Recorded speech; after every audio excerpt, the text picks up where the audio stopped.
अस्सलाम वालेकुम नाज़रीन, मैं हूं सदीक मलिक और आप मेरा सोशल मीडिया पेज देख रहे हैं जनाब। आज बड़े दुख से बात कर रहा हूँ। एक बहुत बड़ा फ़नकार अल्लाह रखा पैप्सी, वो अब हम में नहीं रहे।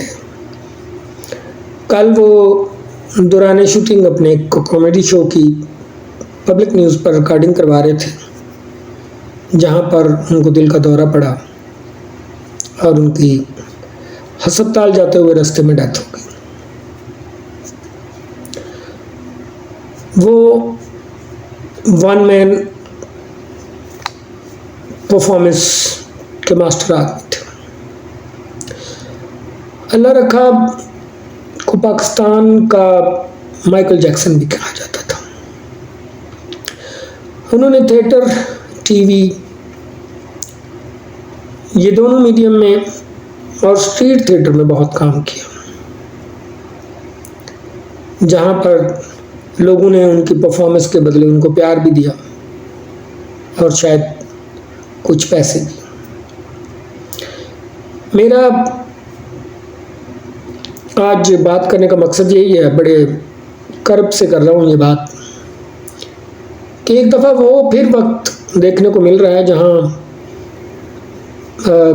कोई फ़नकार मरता है तो साथ उसकी फैमिली भी तकरीबन मर जाती है।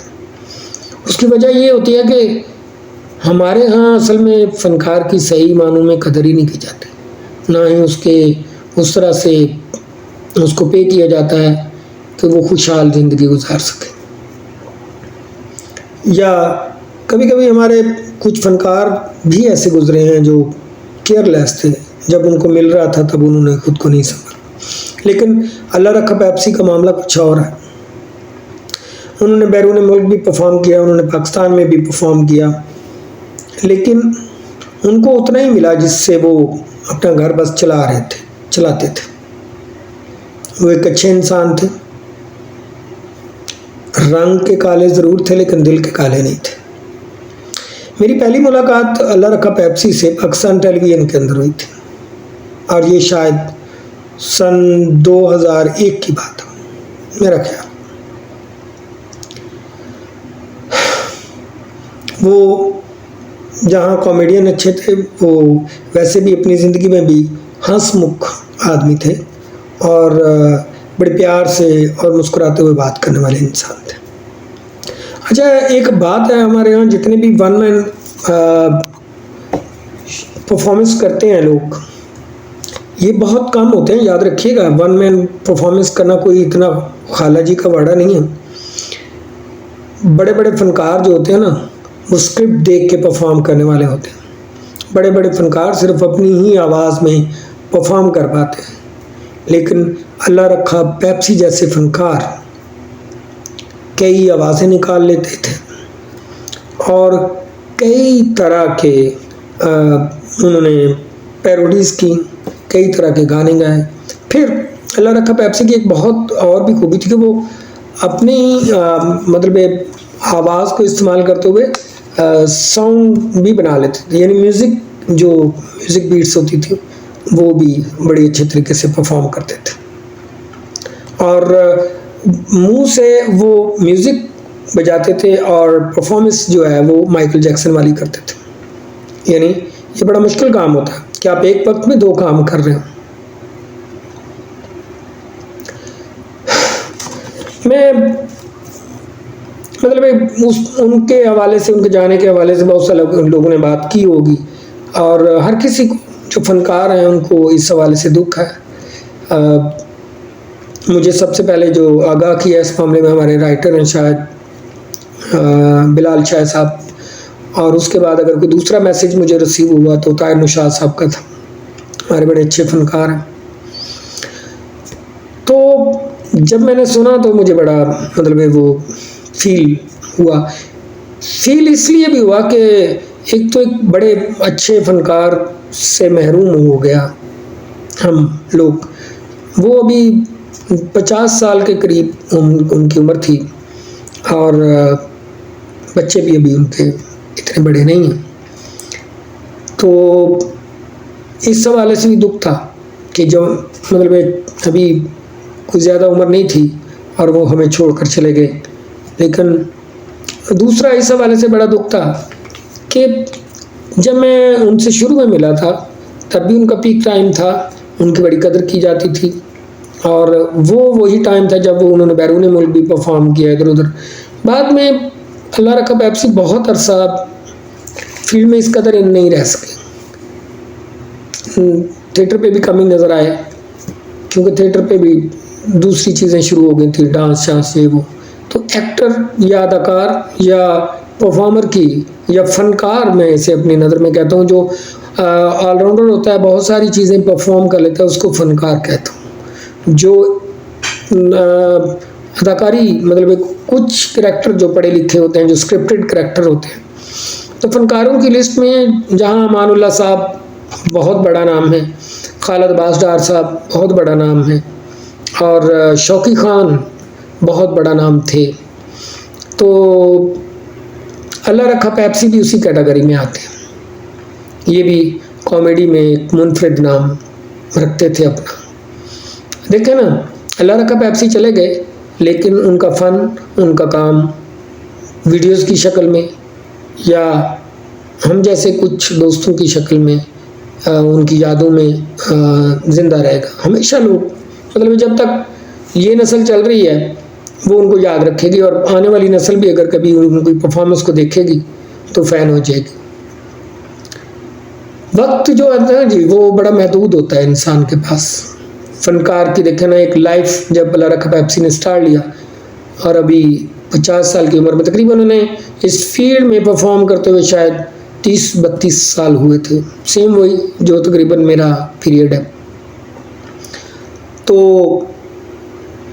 बड़े दुख की बात होती है कि अक्सर हम फनकार जो होते हैं, जो घर से निकलते हैं, तो वो इस फील्ड में अपना तन मन धन सब लगा देते हैं, कुछ भी नहीं देखते, ना पीछे फैमिली देखते हैं, कुछ भी नहीं देखते, सब कुछ, यानी सारा टाइम इसी चीज़ को, इसी क्रेज़ में, इसी शोहरत और शायद किसी हद तक दौलत, दोनों की ख्वाहिश में हम दौड़े चले जाते हैं, और फिर एक वक्त आता है सफ़र ख़त्म हो जाता है।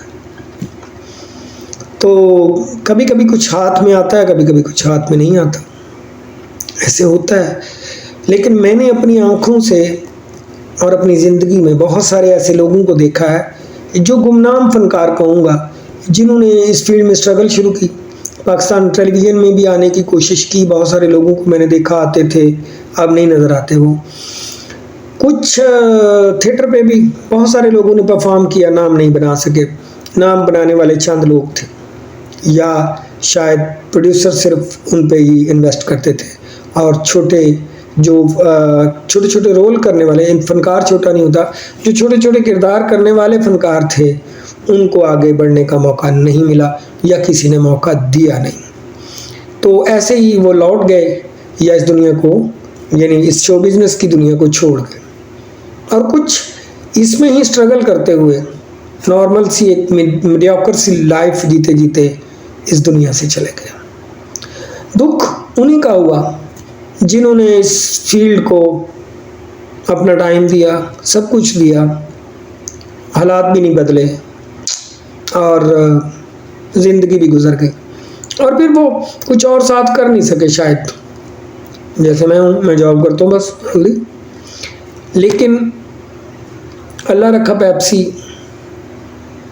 एज ए फनकार अगर देखा जाए, अगर कहीं वो किसी और मुल्क में होते तो बहुत कदर की जाती उनकी, बहुत पैसे वाले होते, क्योंकि ये जो शोबा आर्ट है ना जी, इसमें पैसे ही तो सबसे आम चीज़ है कि फनकार को, जिस फनकार को अपनी दाल रोटी का फिक्र रहेगा, वो उसको पैसे ही उतने देंगे आप कि वो दाल रोटी पूरी कर सके, तो फिर वो ज़िंदगी में क्या सोचेगा, क्या क्रिएट करेगा, क्या आगे बढ़ेगा। लेकिन इसके बावजूद सिर्फ दाल रोटी खा कर भी अल्लाह रखा पेप्सी जैसे फनकार पैदा होते हैं। तो जो फनकार होता है वो रुकता नहीं है, मुआशरा अपनी तरफ से कोशिश करता है रोकने की।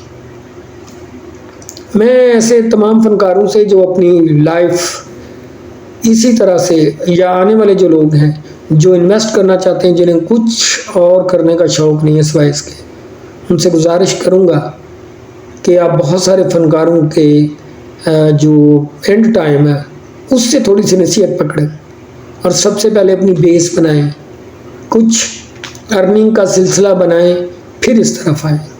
यहाँ काम का मौका मिले तो काम करें, नहीं मिले तो अपना काम करें, वरना बहुत सारे ऐसे ही लोग फनकार पैदा होते रहेंगे और कभी मायूस होकर और कभी इस फील्ड में खज्जल होने के बाद इस दुनिया से चले जाएंगे। तो गुजारिश ये है कि इतने बड़े जो फनकार हमारे गुजरे हैं उनकी लाइफ से कुछ सीखें। अल्लाह रखा पेप्सी भी आज इतना बड़ा फनकार दुनिया से गया, वो भी शायद यही मैसेज दे के गया कि इस फील्ड को सारी ज़िंदगी देने के बावजूद एंड पे भी इस फील्ड ने उसको कुछ नहीं दिया। शायद नाम ज़रूर दिया है लेकिन बाकी ज़रूरतें शायद वो पूरी नहीं कर पाया। अल्लाह ताला से दुआ है कि जो लोग इस दुनिया में ज़रा मुश्किल वक्त गुजार के गए हैं उनके लिए आगे आसानियाँ पैदा फरमाए। जो लोग अपने काम से मुखलिस थे और उन्होंने अपने काम से ही मुखलिस रहते हुए ज़िंदगी गुजार दी, वो अल्लाह करे उन पे अल्लाह रहम करे। तो कहना ये चाहता हूँ कि एक दफ़ा जो है जब नाम सुने तो बजाय इसके कि लफ्ज़ों में खराज तहसीन पेश करें तो याद रखें दुरूद शरीफ, अलहम्द शरीफ और 3 दफ़ा कुल शरीफ पढ़ के तो जाने वाले के रूह को इसाले सवाब कर दिया करें। ये सबसे बड़ा काम है, ये सबसे बड़ी नेकी है। और ज़िंदगी का क्या है, दूसरे लोग अपने अपने किरदार में मगन थे जब अल्लाह रखा पेप्सी को दिल का दर्द शुरू हुआ और वो उनकी ज़िंदगी के आखिरी लम्हात थे। दुनिया अपने कामों में मगन थी और फरिश्ता उनको लेने आ गया। तो याद रखिए दुनिया ऐसे ही चलती रहती है और हमारी जब बारी आती है फरिश्ता आता है ले जाता है। तो अपने आगे के लिए भी कुछ कीजिए प्लीज़, अपने इर्द गिर्द एक दूसरे की मदद कीजिए, यही आगे काम आनी है। एक दूसरे के लिए रास्ते हमवार कीजिए, फनकार नज़र आए उसे रास्ता दीजिए। कोई भी ज़रूरतमंद ख्वाहिशमंद जो भी हो उसको जितना आप मदद कर सकते हैं ज़रूर कीजिए। अब कितना अजीब सा लगता है, इतना बड़ा फ़नकार हो तो कल या आज फ़नकार हुकूमत से अपील कर रहे हों कि अल्लाह रखा पेप्सी की फैमिली के लिए कुछ किया जाए, दुख होता है।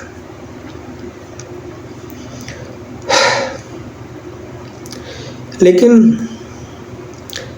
हुकूमत को सरपरस्ती ज़रूर करनी चाहिए, कोई ऐसा सिलसिला ज़रूर होना चाहिए, फ़नकारों को रजिस्टर्ड ज़रूर होना चाहिए। ये एक ज़रूरी बात है, फ़नकारों की रजिस्ट्रेशन होनी चाहिए और उनकी कैटेगरी बनाई जाए और जिस हिसाब से जितना कोई ज़रूरत रखता है, ये नहीं कि बड़े फ़नकार को ज़्यादा पैसे दें और छोटे फ़नकार को कम दें, बल्कि छोटे को ज़्यादा दें और बड़े को बेशक कम दे दें। ऐसा ना हो कि उस्मान पीरज़ादा साहब गवर्नमेंट से ज़्यादा पैसे ले रहे हों और एक आम फ़नकार जो है जिसको ज़रूरत है काम की भी और पैसों की भी, उसको गवर्नमेंट भी 5-10 हज़ार रुपये दे के टरखा रही हो। ऐसा नहीं होना चाहिए। मेरा ये ज़ाती ख्याल है as a director, as a actor, as a फ़नकार कह लें, मेरी ये ख्वाहिश है कि अगर गवर्नमेंट ने कोई असूल बनाना है तो थिएटर पे, टेलीविज़न पे, चाहे ऊपर से लेकर नीचे तक जितने भी फ़नकार हैं, जितने लोग इस फील्ड से रिलेटेड हैं, कैटेगराइज किया जाए और उनको उस हिसाब से अगर गवर्नमेंट मदद करे तो ज़्यादा बेहतर है। हाँ, ये एक अच्छा सिलसिला पिछले कुछ अरसे से चल रहा है कि 50 बाब जो फ़नकार होते हैं उनकी कुछ रजिस्ट्रेशन होती है गवर्नमेंट के खाते में और कुछ ना कुछ उनको पे किया जाता है। ये मैंने सुना भी है और मैं कुछ लोगों को देखा भी, कुछ मेरे इर्द-गिर्द दोस्त भी हैं जो रिसीव करते हैं पैसे। ये काबिल सताइश है गवर्नमेंट का अमल। लेकिन मैं चाहता हूँ कि चाहे कोई 50 से नीचे हो या ऊपर हो, जो फैमिली वाला है, ज़रूरतमंद है, जो भी है या फ़नकार है, साबितशुदा फ़नकार है जिसका पता है ये फ़नकार है, उसका कोई वजीफ़ा मुकर्रर करना चाहिए। कोई फ़र्क नहीं पड़ता, हुकूमतों को कभी कोई फ़र्क नहीं पड़ता छोटी-मोटी चीज़ों से। और फ़नकारों में भी कोई ऐसा मामला होना चाहिए जिसमें कोई एसोसिएशन बने, जिसमें तमाम तरह के, अगर थिएटर है तो थिएटर की एक एसोसिएशन बनाई जाए, उसमें फ़नकारों का वो कैटेगराइज़ किया जाए और उसमें भी ऐसे ही या तो कोई इंश्योरेंस सिलसिला बनाया जाए, कोई एक बंदा हिम्मत करे या 4 बंदे हिम्मत करें और वो लोगों से पैसे लेके बैंक अकाउंट बनाएं, उसमें पैसे जमा करें और जो छोटे फ़नकार हैं उनकी मदद किया करें। बस दुआ है कि किसी के जाने की वजह से बाकी आने वालों के लिए शायद फ़ायदा हो जाए। इस व्लॉग में इतना ही, क्योंकि तकलीफ़ से और दुख से ये समझ नहीं आ रहा क्या कहना चाहिए क्या नहीं। लेकिन अल्लाह रखा पैप्सी, अल्लाह ताला आपके लिए कब्र की मंजिलें आसान करे, अल्लाह ताला आपको जन्नतुल फिरदौस में जगह अता फरमाए। आपने बहुत से लोगों के चेहरों पे मुस्कुराहट लाई, अल्लाह ताला आपको आगे भी हंसता मुस्कुराता रखे, आमीन।